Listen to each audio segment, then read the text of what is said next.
Panginoon, salamat po sa araw na ito. Salamat sa buhay, sa lakas at sa katahimikan ng puso na galing sa inyo. Maraming salamat sa proteksyon na araw-araw naming nararanasan. Kahit minsan hindi namin napapansin, ramdam namin na nariyan ka. Lord, sa bawat oras na napagod kami, Ikaw ang nagbigay ng lakas para magpatuloy.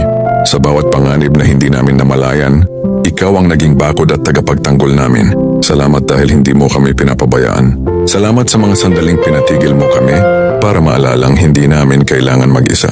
Ngayon, hinihiling namin, patuloy mo kaming gabayan sa bawat hakbang. Pangunahan mo ang isip namin at palakasin ang puso namin para lagi naming piliin ang tamang daan. Lord, salamat sa proteksyon, salamat sa kalakasan, at salamat dahil sa bawat laban. Ikaw ang una naming kasama at huli naming sandigan. Patuloy mo kaming ilayo sa kapahamakan at punuin ng liwanag ang landas na tatahakin namin. Sa pangalan ni Jesus, Amen.